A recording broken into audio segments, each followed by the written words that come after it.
Hey, everybody, welcome to my guest tonight. I'm Jeff Ravilla, your host. We're talking with a retired U.S. Army Master Sergeant, award winning author, book coach, literary strategist, Dr. Rhonda Lawson. She's the coach, the guide, the author's friend, helping stories start and helping brands extend 2 decades strong.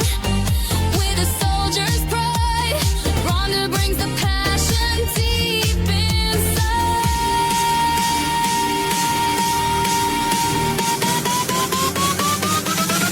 On my guest tonight with Jeffrey Villa, we've got Dr. Rhonda Lawson, the real thriller. Books and stories taking flight. Let's light up the night tonight.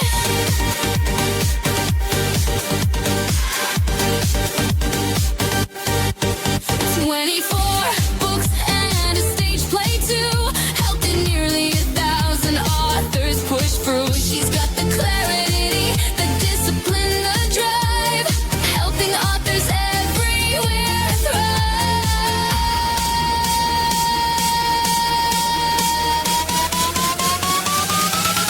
On my guest tonight with Jeffrey Villa, we've got Dr. Rhonda Lawson, the real thriller. Books and stories taking flight. Let's light up the night tonight. Dr. That Rhonda, was welcome. amazing.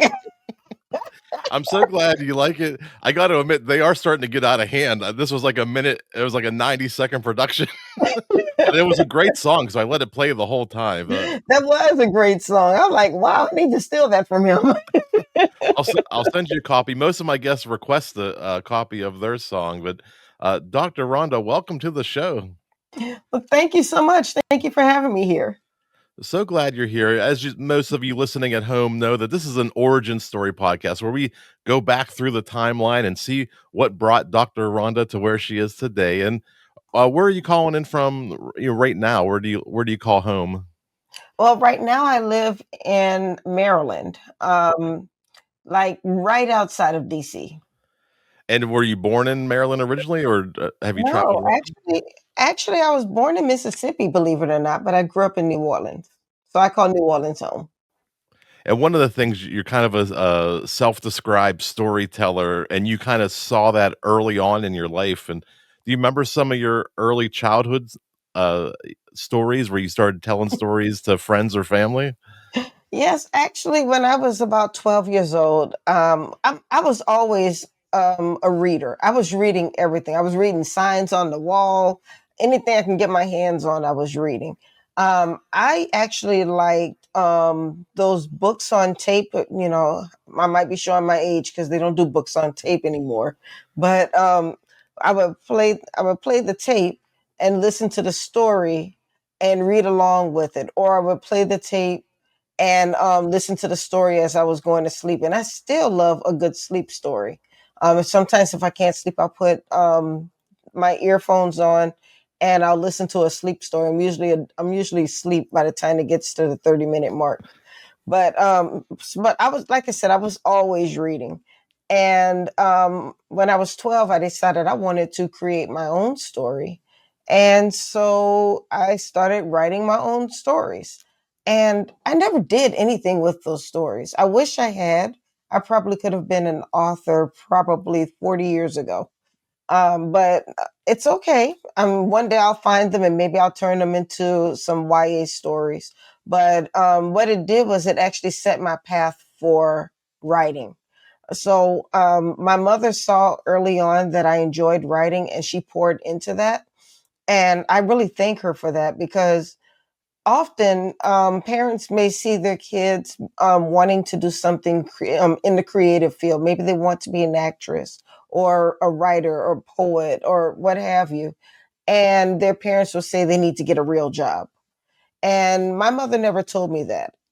She wanted to pour into me. She saw that I had a talent for writing and she encouraged that talent.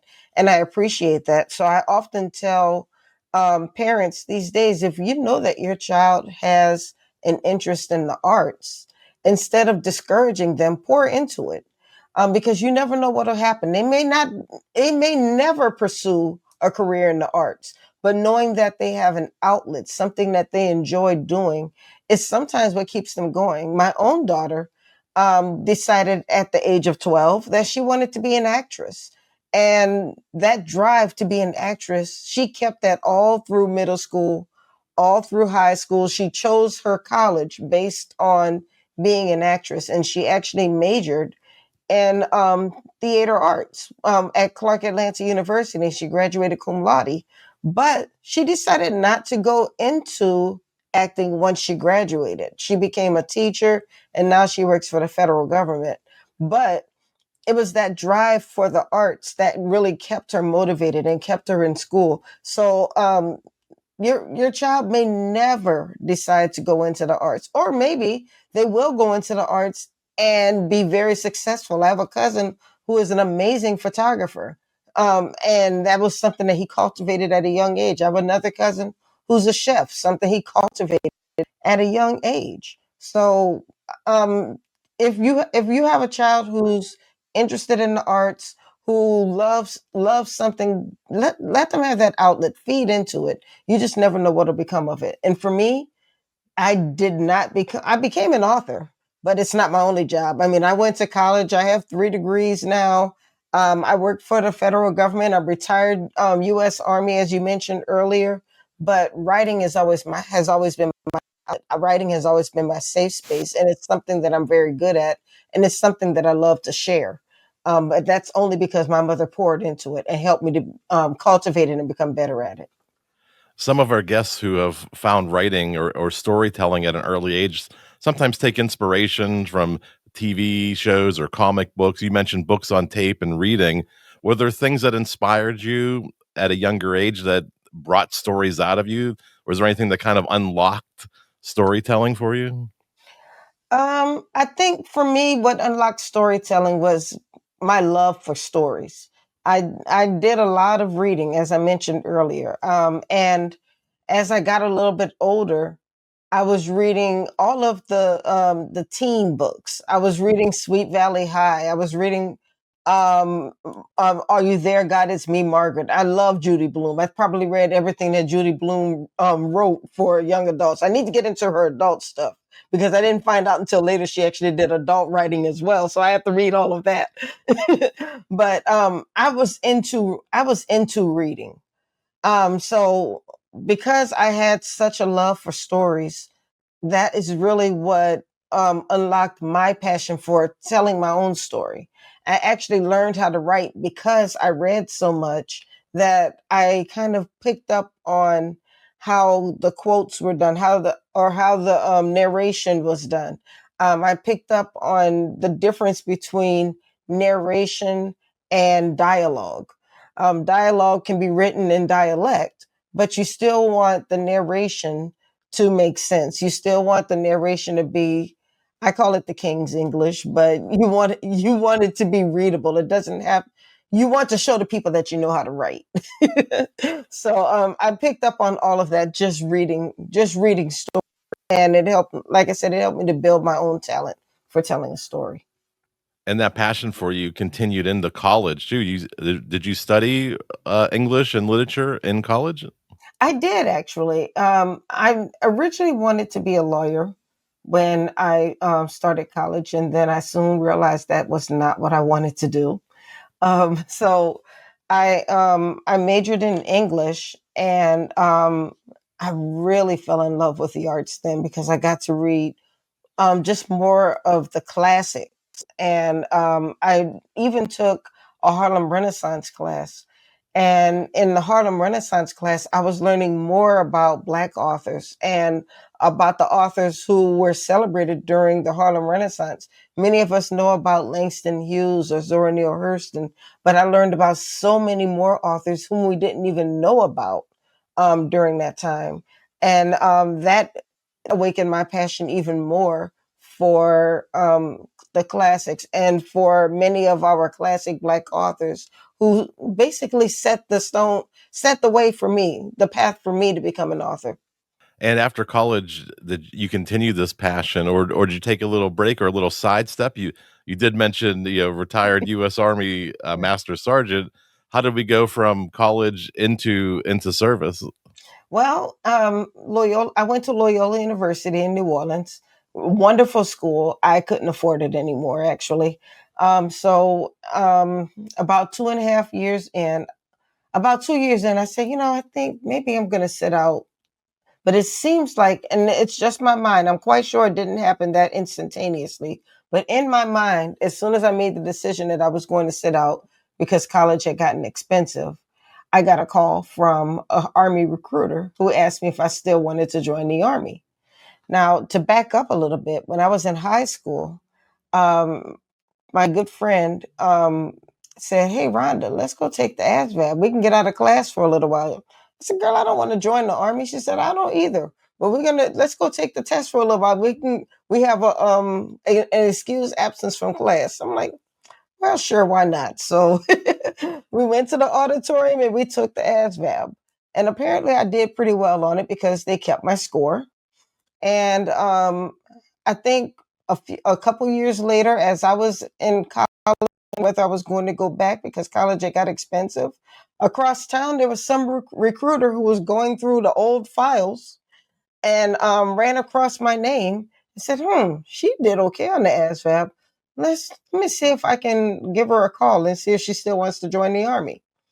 And so he picks up the phone, tells me who he is, and asks me if I still wanted to join the Army. And I said, "Sure." I said, "I'm glad you called because I was thinking about sitting out of college." And then you called. And so I joined the Army. I got the Army College Fund. I got the GI Bill. Um, and I got a great job as a public affairs officer because I'm like, I love writing. I've been doing all of this reading. I want to stay within writing. So when I found out that I could be an Army journalist, I said, I'm taking it. And so that's the job that I chose.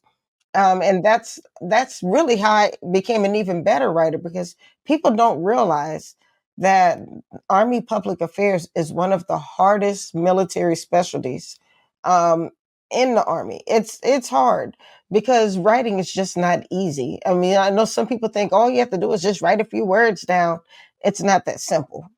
And there were so many people who we call it recycle, where they didn't pass the course and they had to either start over from the beginning or they'll find a new job. You were able to take this passion of writing and you weren't sure about college, and all of a sudden through fate or serendipity or some sort of reason, you were reached out to by a recruiter and you got to continue going to college and almost got that dream job that you wanted to do, which was writing, and you got a 23-year career out of being a soldier journalist. I think that's what you referred to it as, and Yes, as a soldier journalist, I thought that I was only going to do 5 years and then go back to school. That was my plan. But I wound up getting married about 3 years into my Army career. And I was enjoying what I was doing. I had gotten promoted a couple of times. So I stuck with it.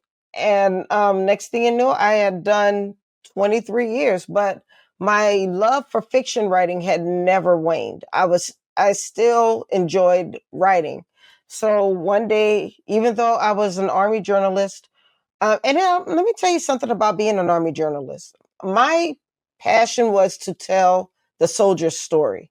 I was known for writing really long feature pieces. I would find somebody to write about, and I would write a really long feature piece. My piece sometimes would take up a whole newspaper page because I wanted to be able to tell people stories. My goal was to humanize soldiers so people didn't think that they were just some robots who were like, kill, kill, kill.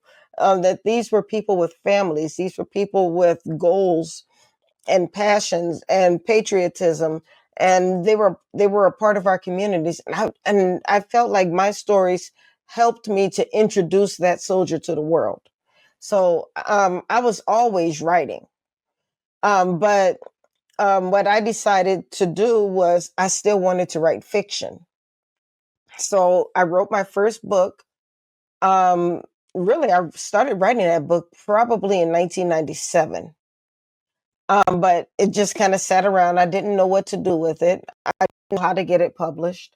I think I tried sending it off to a couple of places and nothing really worked out. So I kind of put it to the side. And then a few years later, I moved. I was still in the Army, and I got a new duty station in Egypt, believe it or not.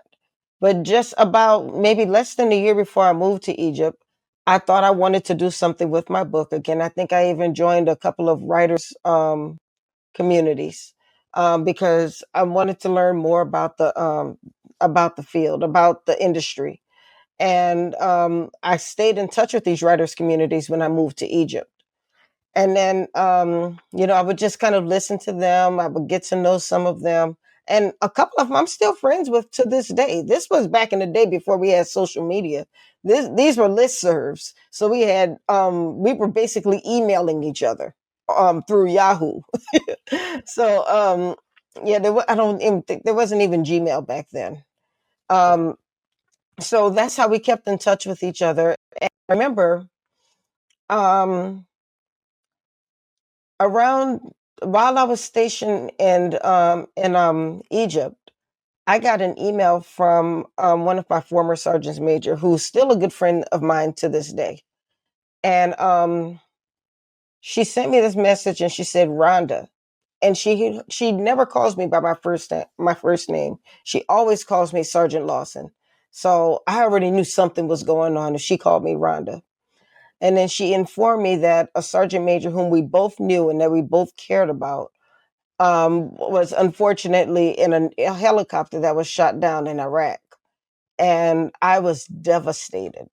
I I cried. I was so depressed. And I don't even know why I was at work that day. I believe that was a Saturday. I just for some reason went to my office to I don't know, check email or something. I don't know why I went to my office, but um I'm glad that nobody was in the office with me because I just was really devastated and cried and everything. And I was really glad I was in there by myself. And so later that night, I'm laying down and I'm thinking about him, and I'm picturing what was it like when he was up there, and I was pictured him smiling and making the soldiers laugh and encouraging them. And then probably when that moment happened, he was still being a leader. And I wondered, did he pass knowing that he had done all that he was meant to accomplish in this world? And when I thought about that, I asked myself, had I accomplished all that I was supposed to in this world? And that night, I decided that I was finally going to get my book published. And I remember doing the research. I sent my book off to probably 11 different agents that night. And it just so happened that listserv that I was part of had said that there was a company that was looking for new authors. And I looked up the company. I didn't see any authors who looked like me. And so I asked my friend, I said, "Are you sure that they're looking for Black authors?" And she said, "Try. You never know." And so I emailed them, and I did my pitch. And then a few weeks later, as I'm getting rejection letter here and a rejection letter there, I got an email from this company that said contract and welcome to Jada Press. And that was how I was able to get my first book published. And I was so excited. I'm like, I found somebody to publish my book. And I was their first African American author. And they were so good to me. Taught me a lot about the industry.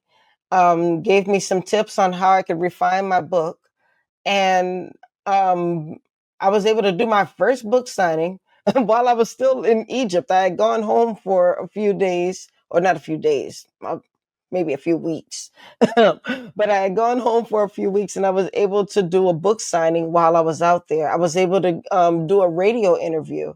I was, just able to really get my book out there. And so I owe a lot to this company. The name of the company was Jada Press, I believe. After a while, they went by Jada Star. I'm not sure if they're still around, but they were the company that helped me to get my foot in the door. So my advice and the moral to this story is don't hold yourself back, or don't think that just because somebody does not look like you that they don't have your best interest in mind. Don't block your blessing thinking that only people who look like you are going to give you a chance. And don't block your blessing by talking yourself out of things. Because I could have talked myself out of sending my manuscript to this publisher. And had I done that, I'm not sure how long it would have been before I had been able to get into the industry. I don't know if I would have gotten into the industry had I not taken a chance and reached out to Jada Press. I thank God that I did, and it worked out. And now here I am, 24 books later, and I'm still in the game. You're coming off of the book publishing, and you have this momentum going. You're starting to inspire others. Is that how the New Movement Book Club came about? Did you start to get together with other authors and start to build your own movement? Actually, that's I'm so glad you asked about the New Movement Book Club, and that book club is actually still in existence. And so when I was stationed in Richmond Hill, Georgia, I had a good friend who was also an author. I love her. I love her to pieces because we were actually kind of encouraging each other. And I remember both of us needed to get a book done one day. So we both said, let's go ahead and go to Starbucks and we're just going to sit and write. I didn't talk to her. She didn't talk to me, but we sat there, we drank our coffee and we wrote. And it just felt so good to be able to just have some company to write. That's the great thing about writing. You don't always have to be by yourself. But even when you're around a bunch of people, if they all are like minded and they're all getting their writing done, it just feels good. The energy, it just feels good having that energy to where, and it motivates you to continue to write. I got a lot of writing done that day just because we wanted to be able to be there to support each other through our writing. But to go back to the New Movement Book Club, um, she called me one day. She said, "Rhonda, we want to start a book club. Let's be a. Do you want to be a part of it? You know, we're gonna read other people's books. We're gonna get together. We're gonna talk about all the things that book clubs do." But we didn't have a book club in Richmond Hill at that time, so we started it. And I believe I came up with the name New Movement Book Club. And it was it's still a great book club. Our first year, we did a In Love with Reading event on Valentine's Day. And we actually got a pretty good turnout for it. Other authors showed up. We had readers who showed up. We kind of talked about books. We honored authors. It was just a really nice. It was a small event, but it was a great event. We were able to invite authors to our book club so we could discuss their books with them. And I moved away. I wound up being stationed in Belgium, believe it or not. But Lisa and some of the other members kept the book club going. And a couple years ago, they actually invited me back to help them celebrate. They wanted to do this big retreat to celebrate. I cannot believe it's been that long. I think it's been about 20 years. And they invited me to come back and celebrate with them. And we went to this cabin in Georgia and just had a great time. You know, we're reading books, we're playing games, we're having movie nights. We invited an author to come talk about his book. And then right after we talked about his book, then they talked about my book because they wanted to support me as well. So it was a great time. So I'm really proud of Lisa and all of the other members who have kept this book club going, and just to see the growth in the book club and to see the caliber of books that we're still reading, it's great. And the community service that they continue to do as a part of the book club, because it's not just about reading books, it's also about supporting the community in which we live. And they're still doing that as well. Yeah, you've gone full circle, starting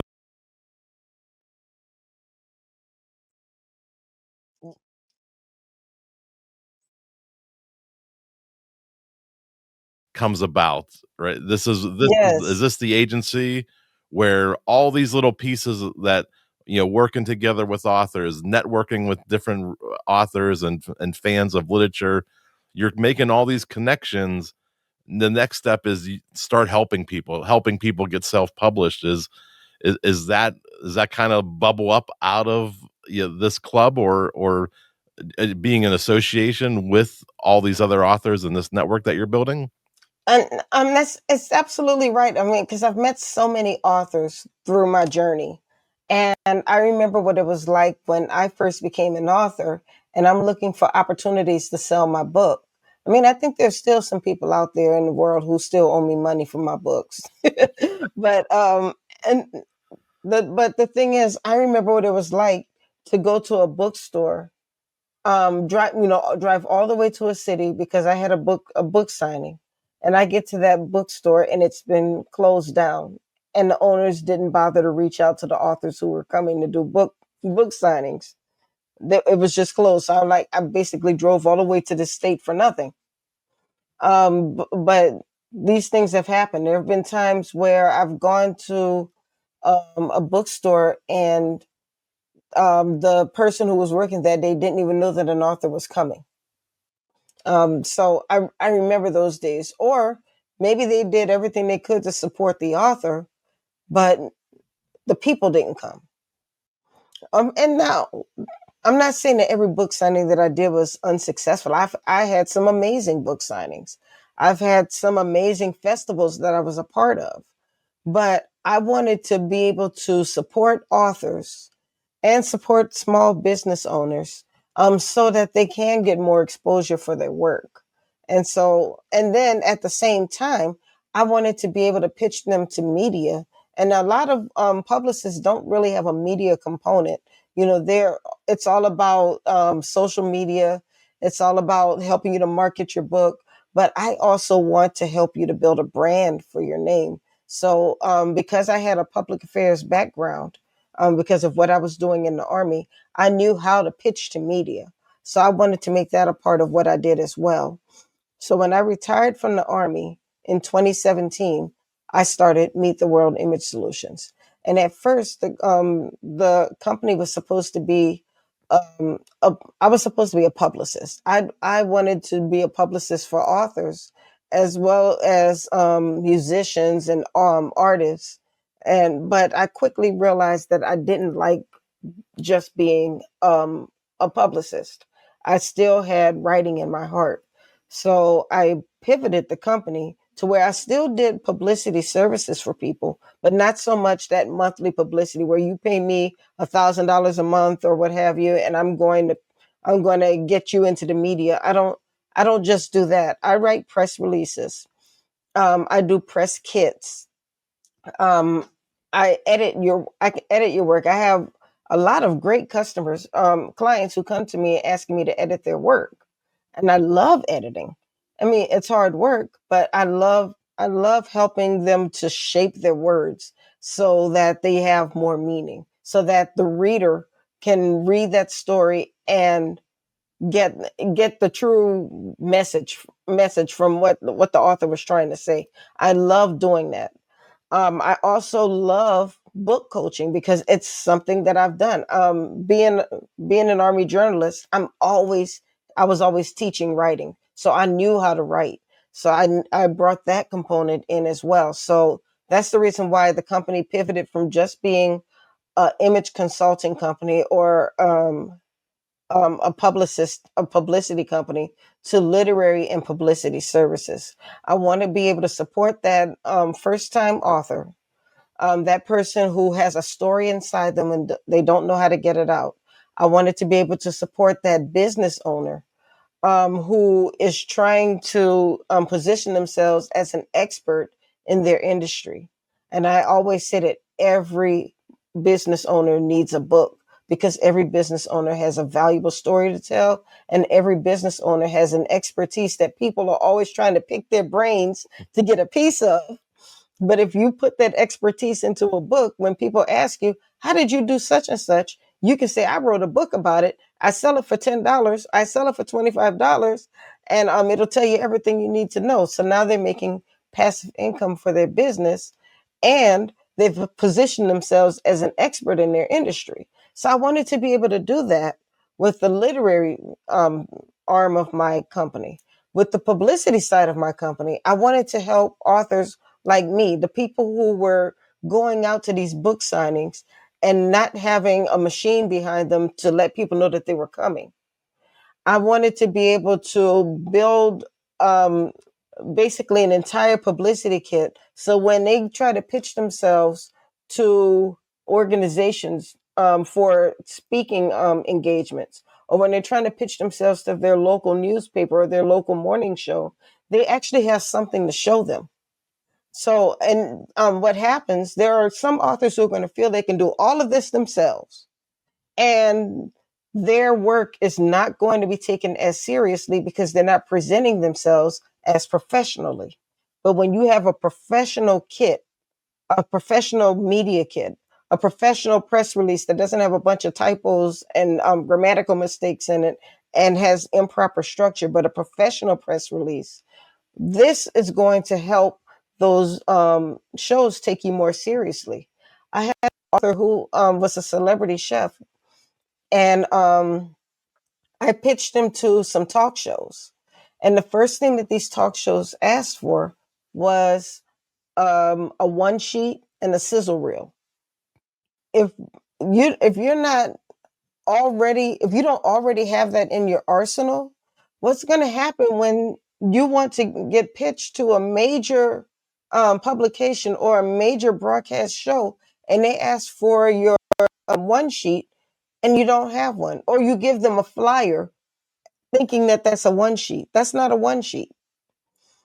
So since I know how all of these products should look, and because I work with media all the time, I know how to craft these documents to make them professional and to have the information that the author needs to get the publicity, the publicity that they need. So I added that to my arsenal as well. So if you go to my website, it may seem a little overwhelming, and so I try to organize things. If you're looking for publicity services, you can look here. If you're looking for literary services, you can look here. And then I also have some amazing landing pages that just brings everything all together. I have a podcast that I use basically as a lead magnet because it helps me to meet more authors. And that's how I've been able to support as many authors as I have through my podcast on Monday nights, the Horizons Author Lounge, and Black Authors Matter TV on Tuesday nights that I co-host with Gwen Richardson of the National Black Book Festival. Between those two shows, I think we're probably approaching, or I'm approaching probably almost 1,500 authors. Between Black Authors Matter TV, we've just reached our 800th guest, and Horizons Author Lounge, which I've been doing for the last 3 years. And then prior to that show, I had my own show then, which oh my goodness, I can't. Those are countless, the authors that I promoted on that show. But I use these shows, like I said, to meet authors, and then I do offer my services to them. And then what it does is it helps me to get into more households each night because of the show. Then it exposes my services to these authors. So when they say, I was on Dr. Rhonda's show and she mentioned her event that she has coming up, I think I want to work with her. Or Dr. Rhonda did say that she has editing services. Let me give her a call back. Or that she does workshops. Let me talk to her about her next workshop. And that's how I've been able to meet a lot of my clients because of this Yeah, show. yeah. as you grow your client list and your network builds these opportunities to do podcasts and festivals and TV shows, it just keeps compounding. You keep Yes. meeting more people and building this network. Where do you see this going in 3 to 5 years? Do you see more conferences or traveling the world more? How else can you continue to grow this? Well, I'm looking at doing more speaking, especially workshop facilitation and panel discussions. I like to inspire, so I'm looking for more opportunities where I can spread my message. So it doesn't always have to be a keynote, so to speak. I like to get down and dirty. I want to do a workshop where we do some hands-on. I'm actually working on a workshop right now called AI for Authors, because there are so many authors who are afraid of using AI because they think that they're not going to have protections for their work, or they don't want to be accused of plagiarism. So I created an entire workshop on how authors can use AI as an assistant, not a replacement. You should never let AI replace you as an author, but there's nothing wrong with using it as an assistant to help your writing efforts. I'm writing a book right now, and I've used AI to help me to generate character profiles, so I understand my characters a lot better.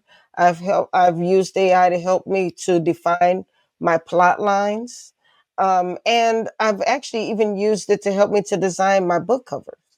Um, but that's not plagiarism. I'm not letting the AI agent do the work for me. I'm doing the writing. But like I said, it does help you when it comes to the preparation. So that's one thing I want to teach people. And then you can also use it to help you with social media content.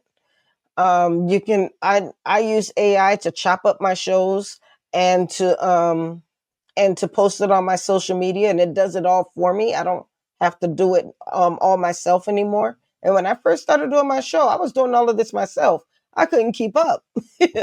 But now because I'm using AI, I've been able to work a lot smarter instead of harder. So I'm working on that workshop.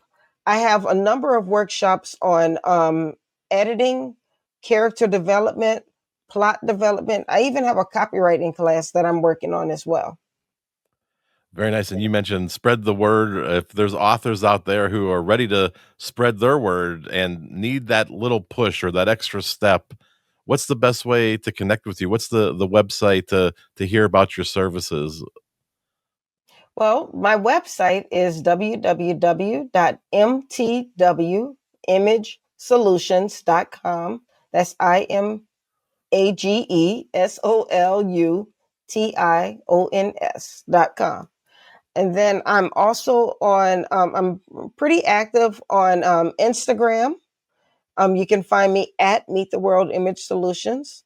I'm on TikTok, and I enjoy TikTok because I can be a little bit more creative with TikTok. But you can find me on TikTok at Dr. Rhonda L. And of course, Facebook. Facebook is kind of like my go-to, only because it's easy to just pull open Facebook and just type a little message on there.